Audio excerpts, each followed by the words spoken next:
Welcome to Aging Gayfully. We're about adventure, leisure, travel, being a citizen of the world, traveling to destinations, and being a part of the global community as we age and prosper in body, mind, and spirit.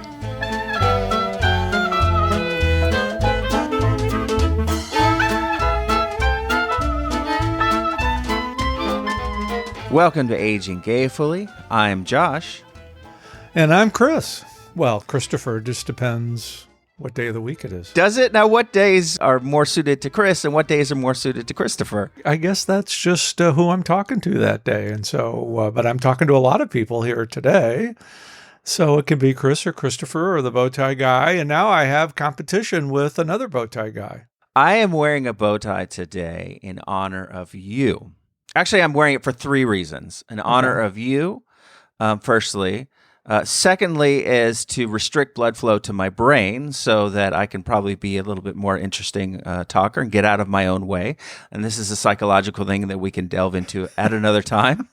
And the third thing is that as we go on in the recording, I want to be able to undo my bow tie and have it hanging like Jerry Lewis, in the late hours of the telethon.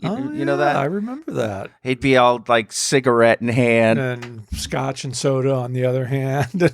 Staggering around asking for the last bit of money, singing a song or two. That's going to be me. Cheers. Cheers. Thinking about Jerry Lewis telethon, I wonder how many of our listeners out there actually even remember the Jerry Lewis telethon, because that's a whole generation ago, or a couple of generations ago. Is it? Well, I remember it. Yeah. Well, you're just showing your age. That's why. Yes, I'm in our target demographic, which is a good thing. Because you're aging gayfully. Hopefully. But you don't have to be gay to age gayfully, but it does help. Well, or have an amazing gay friend, which this is my on-ramp into Aging Gayfully right there. And it's good to have allies. There you go. So today I'm very excited because we're going to start this podcast with a bang. We're going to start where I believe this whole idea germinated and started in your brain. We're going to start in Barcelona. Spotlight on Spain. Let's talk about Barcelona, baby. Did you know that Barcelona is one of the most LGBTQ-friendly cities in Europe?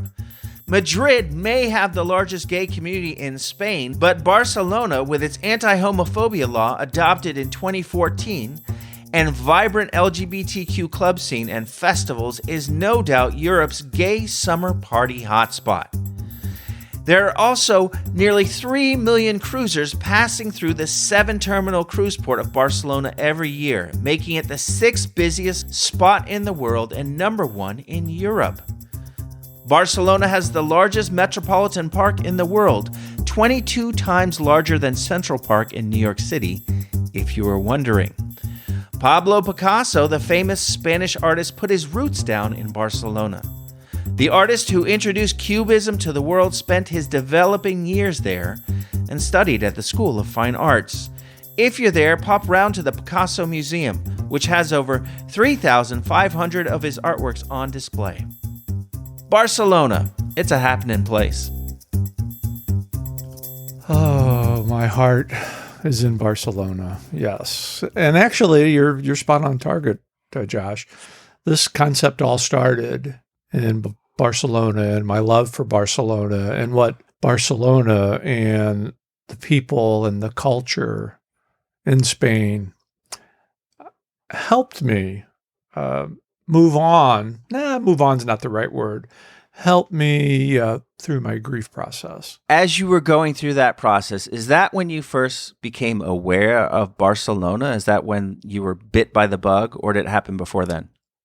Well, it happened before then because I vividly remember the 1992 Summer Olympics that were in Barcelona. And I was captured. I've always watched the Olympics anyway, but the architecture and the history and you could just feel the comfort through the TV station. And of course, then, being in the seminary like I was for 5-6 years, the rich history that I studied in school, that that's in Spain. I can't tell you how many times the history books, the church history, turn to Spain. And to see that on screen, it's like, I want to go there. Yeah. And I remember, my mom, who was a woman before her time. She had 2 college degrees in the 1930s, unheard of. And she always wanted to go to Europe. But she never was able to fulfill that dream because she started having tons and tons and tons of kids, like 8. And I set that goal there I remember in 1992, I'm going to go to Barcelona. Yeah. And I did in 2006 with Richard on a transatlantic cruise. When we got off that cruise, I thought, goodness gracious, St. Ignatius, here I am in Barcelona. And I haven't looked back since. For those of you who they hear 1992 Olympics, that's the Olympics that we sent our professional basketball players to the Olympics for the first time, the Dream Team. I had forgotten about that. Maybe that's another reason why I was so in tune to it. Yeah. All of this. So I was way into basketball then. And so I, of course, watched all of the coverage, and I became aware of Barcelona for the first time then as well. And everything that I saw looked pretty amazing. Beautiful, lots of colors. That's what I remember about it. It's just lots of color. And I love color. I'm okay wearing stripes and plaids at the same time. So you go on this cruise, and you go to Barcelona for the first time. Give me a flavor of specific things that just grabbed you, like a time where you stood in awe. I think there's a landmark in Spain that, and especially in Barcelona, that everybody recognizes and aware of. That's the La Sagrada Familia. Now, my Spanish still is not that great, but this is one of Gaudi's architectural wonders of the world. This magnificent cathedral church, they've been building this for almost 100 years. And I think what's impressive, not only about the structure in and of itself, is that the commitment of the community to see this project through. And if my memory is correct, I probably should have looked this up before but I think that it is scheduled to be finished in 2026. Oh, wow. And you think of a 100-year project that the community has stuck with, and that's kind of the spirit that I've learned of the community of Barcelona and Spain in general, is that while any community has their conflicts, there's this togetherness, this rich history of culture, the spirit of the community that is prevalent when you're walking the streets of Barcelona and you're seeing history in front of you. When you walk by a building and you see 1497, you think that's the address, but no, that's the year it was built. Yeah. And I think we kind of lose sight of that in the United States. We're relatively new. I'm grateful that I've had the opportunity to travel into Spain and Europe. But when you think about a building that started 100 years ago and the community is still working on it, think of all the people that have had their hands in that. To me, it's phenomenal. It's funny because you had told me a story about you and your broken Spanish. Can you tell our listeners that story? Because to me, it also epitomizes just the general spirit of the place. One of my early trips to Spain, I came down with a cold. And anybody that's been in Europe knows that the pharmacies are much different in Europe than they are in the United States. You can, it's just, it's not like walking into any Walgreens or CVS or anything like that. It's like walking into those old neighborhood pharmacies that we all grew up with a kid, where you knew the pharmacist behind the counter. And, you see those blinking green lights with the kind of the cross, and they're on every corner. But I walked in and was very self-conscious about not being able to communicate as well as I'd like to. And I made the facial expression of, put my fingers over my nose, and I watery eyes. I did then I cold, and the pharmacist, she got exactly what the problem was. She came back with these kind of like Alka-Seltzer, but as I was walking out the door, she said, "Thank you very much." It reminded me, as I was self-conscious about respecting their language. Most people, especially in stores and restaurants and in major cities, English is spoken. But if you at least give it a try, that indicates that you're conscious of the culture and you're trying your best. And you just explain, and that's what I've come to do now. I just piqué Espanol, and I put my hand up, and they smile. And I had a waitress one day. I told her I was taking a course. I'm trying to learn. So she asked me a question in Spanish: did I want hot water or cold water? And I knew she was talking about agua, but that's the spirit of the people in Spain. Now, we've talked about how Barcelona has a vibrant LGBT-friendly space. They just live in this wonderful space of acceptance. Right. How did you find that out? How did you experience that? I have never felt unwelcomed in Spain. Surely that is so significantly different than here in the United States. I mean, that had to be a novel experience for you.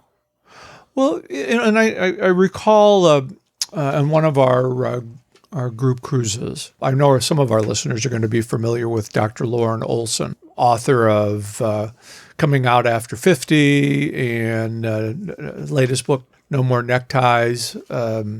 He's a psychiatrist, retired now, but he's one of the profound researchers and speakers on the LGBT community. And we went to one of the LGBT organizations in Barcelona. And while, the group, we could communicate with one another okay, there was a couple of translators. But what we learned in that presentation, that hour and a half, that sense of community, is we're all kind of facing the same issues and questions about life, longevity, safety, love, care, and commitment.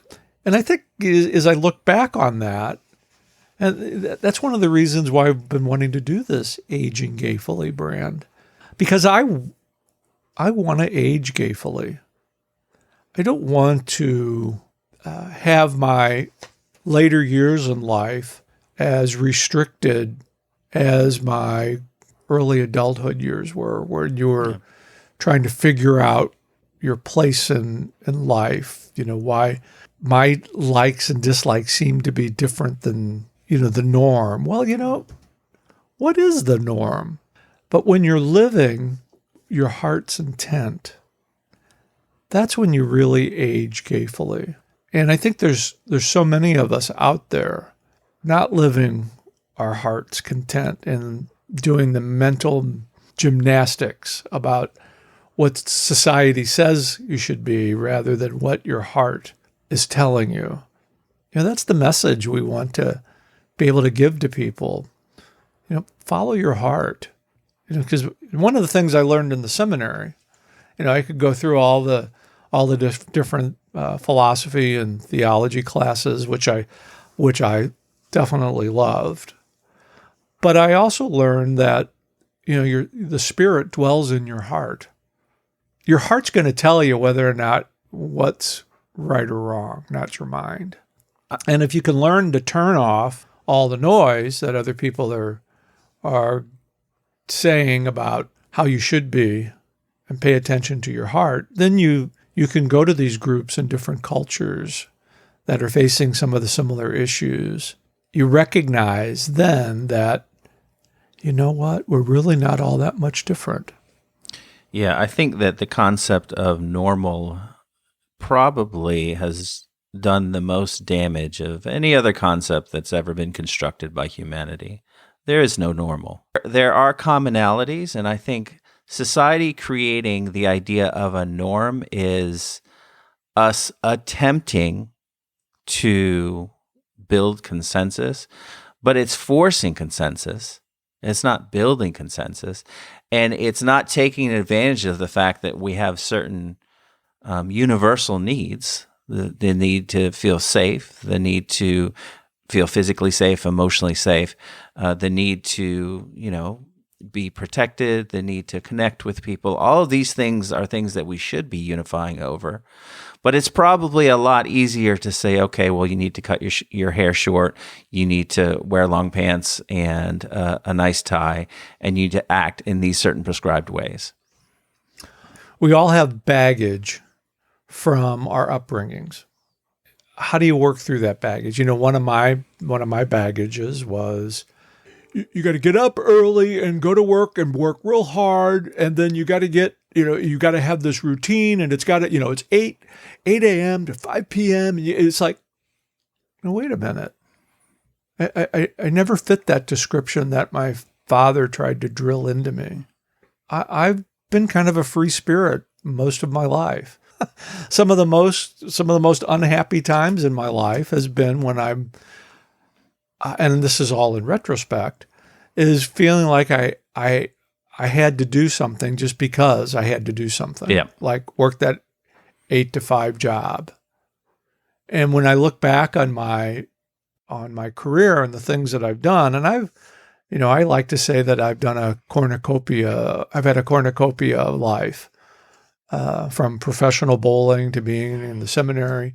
And when was I most happy is when I was able to be that freelancer and dedicate that time to what, to a cause or a profession that I could take ownership of. And not that I didn't take ownership of the jobs that I was in working for somebody else, but there was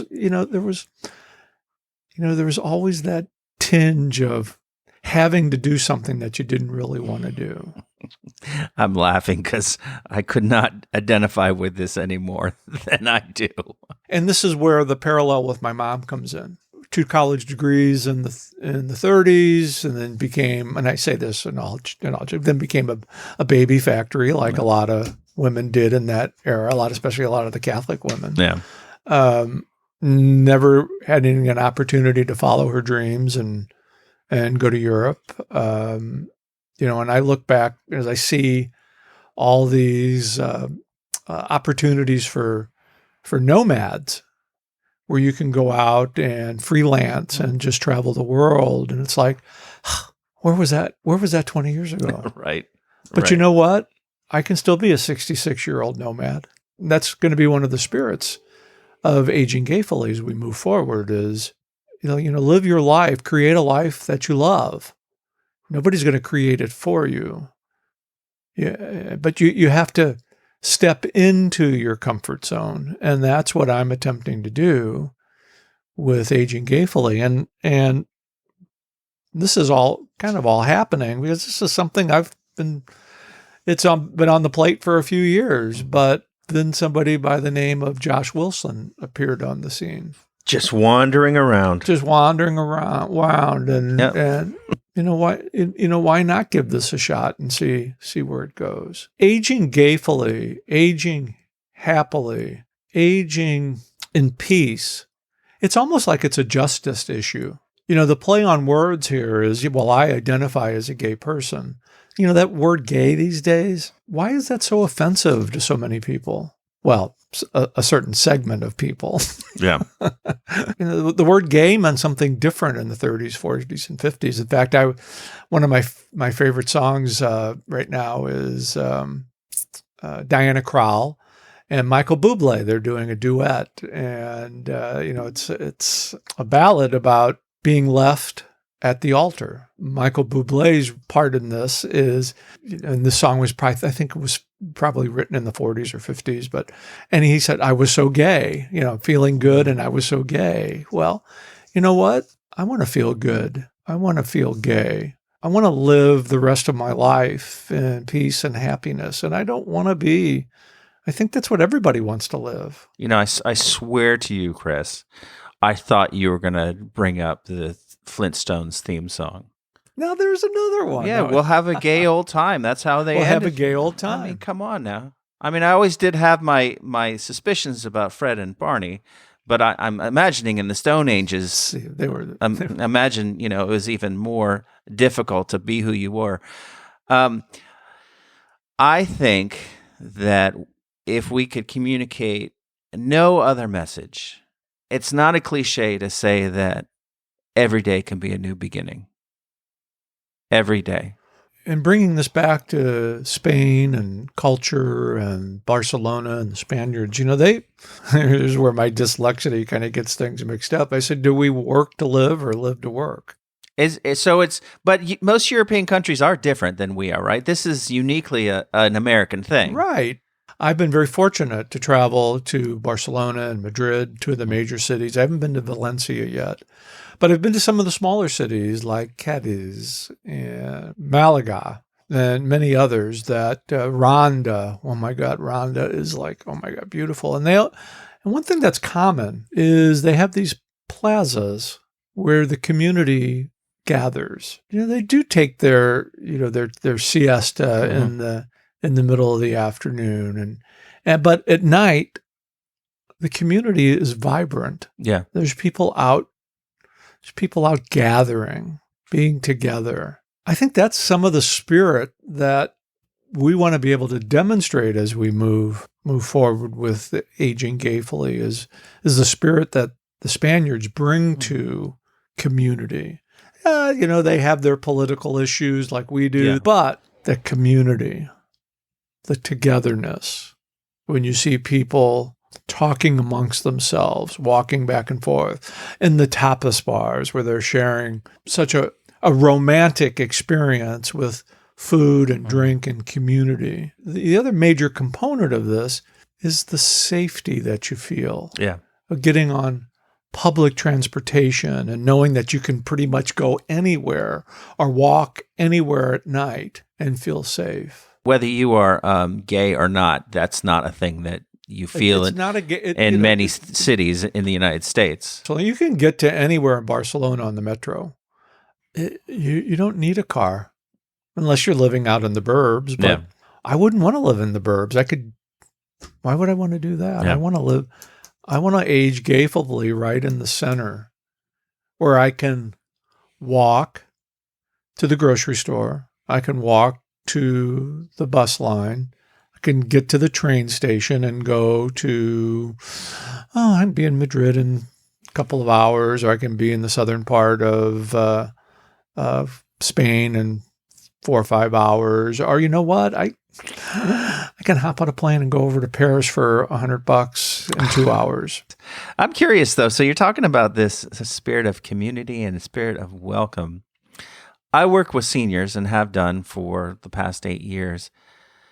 I don't know, do they have in their accommodations built into the fabric of their society something like we have here, like ADA compliance, where they need to make facilities welcoming to seniors? Yes, they do. It's not on the same scale, and that's because for them it's a given. They don't have to have it mandated, is what you're saying. They don't. It's a given. That's amazing. And that's another cultural difference. In the United States, aging is a big business. The spirit of the Spaniards and in Europe in general, many of the Asian communities also have this mindset that, you take care of your own. You have generations living together. Mm-hmm. Maybe that's why another reason why I just feel so comfortable there. You see that spirit. You see grandma and grandpa, and you see the parents, and then you see the kids. It's a family unit. That spirit of community lives on. Caregiving to them it's a part of the culture to take care of their family and be there with one another. And I think we get so caught up in that and work here that we forget that family is family.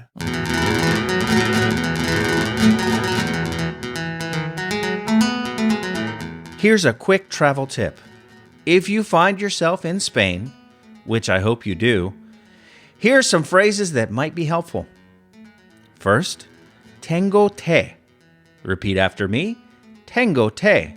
What's that mean? It means I have tea, meaning I got some gossip to share with you as we sip our tea together. All right, how about this one?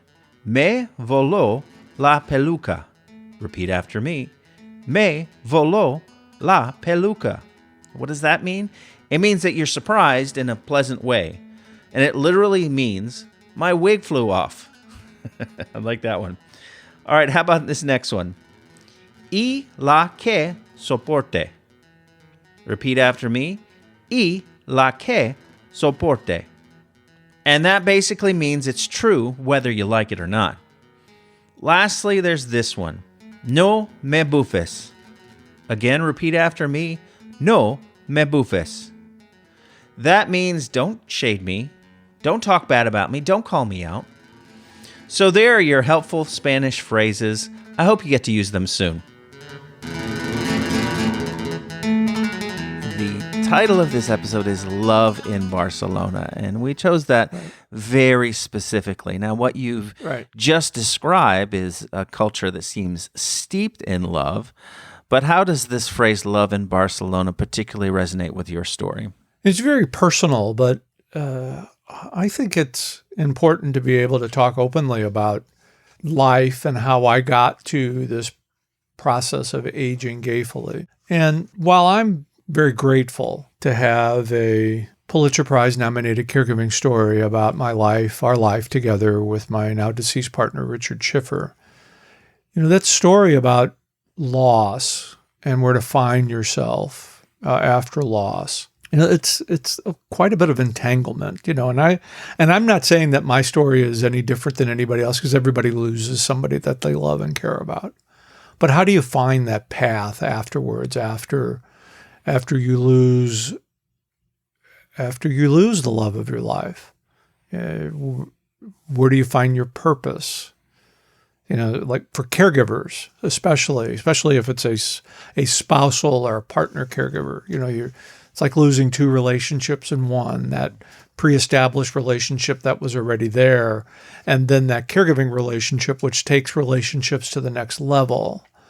All of a sudden in one day it's over. And we mentioned earlier about isolation and it's very prevalent.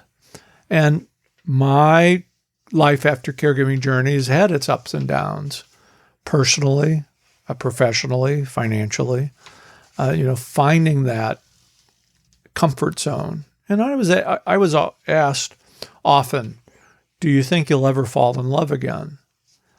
And my response always was, I certainly hope so, but I know it's going to be different. I think a lot of us fall into that trap, is that we look for something or someone that reminds us of what we once had. How can I replace this? I'm sure there's somebody similar. Yeah. Well, you know what? There's nobody similar, and you can't change. You can't change. Not only can a caregiver change somebody else's destiny, you really can't recreate what you had. The internet is a wonderful thing, and you get to meet people from all over the world. And there was a wonderful person, a wonderful gentleman in Spain that I met online, and we communicated 2 or 3 times a week. I was using Google Translate, I will admit, but he captured my attention. And of course, all these internet relationships, you're ever going to meet somebody. Well, I ended up meeting this person. We had a wonderful couple of days together, and we still communicate. But I remember him vividly walking in the hotel I was staying at to meet for the first time, and I walked in, and he stood there at the stairs, and I looked at him, and we just had this unbelievable big smile that came upon us. And what I learned in that experience of those couple of days and subsequently, in communicating. And you can love again and you can be loved again. And it doesn't take away one thing from what you had. It's just different. And in the grieving process, everybody grieves differently. And I'm certainly a proponent of grief becomes burdensome to reach out for help. And I've done that before. But it was that time it was this experience in my life in 2019. And that's now almost 6 years since Richard had passed, that I recognized for the first time that, you know what, I can be loved again. I can love again. I can pursue another relationship without the mental gymnastics that we do at times of impacting what we once had, because you can never replicate what you once had, nor loving again takes away anything from what you had before. Yeah. It doesn't diminish. It doesn't diminish what you had. It honors it. But you have to get to that point to where you're comfortable with it. And for me, it took a few years for that to happen. And now, while that person wasn't as much interested in me as I was in him, he helped form a path for me to step into my comfort zone and know that I could be loved again and love freely again.